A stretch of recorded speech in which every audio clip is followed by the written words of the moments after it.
Goeiedag, ek groet jou in die kosbare naam van Jesus Christus. Dit is belangrik om te onthou dat geloof 'n proses is. Wanneer God iets op jou hart lê om te doen met jou lewe, gee jy 'n stap in geloof en kyk wat gebeur. Dan gee jy nog 'n stap en kyk wat gebeur.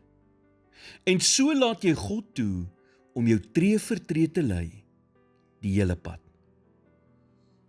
Dis maklik om na ander mense se lewens te kyk, na wie jy opkyk, en dan te dink alles het oornag gebeur. Maar ons sien nie wat agter die skerms gebeur nie. Ons sien nie al die ure van gebed en elke tree van gehoorsaamheid en geloof wat gegee is om daar te kom nie. Miskien vertrou jy God vir iets vandag in jou lewe, en jy is in daardie vroeë stadiums. Hou aan. Hou aan om te glo en dit te doen wat God jou ook al gewys het om te doen. Hebreërs 6 vers 12 sê, julle moet dus nie traag word nie, maar die voorbeeld navolg van die wat deur geloof en geduld deel gekry het aan die dinge wat God beloof het. Jy sien, geduld maak 'n groot deel uit van geloof. Meeste dinge in hierdie lewe gebeur nie oornag nie. En geloof vereis dat ons wag op God se bestemde tyd sonder om op te gee.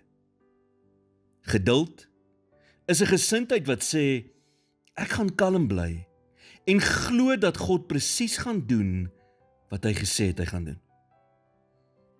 Wanneer God iets op ons hart lê om te doen, of ons sien sy beloftes in sy woord, sluit ons deel in om dit te glo en om dan alles te doen wat hy vir ons wys om te doen. Moet nooit opgee om God se beloftes in jou lewe in vervulling te sien kom nie. As God iets op jou hart gelê het om te doen, of vir jou droom gegee het vir die toekoms, byt vas en weier om op te gee, ongeag hoe lank dinge vat.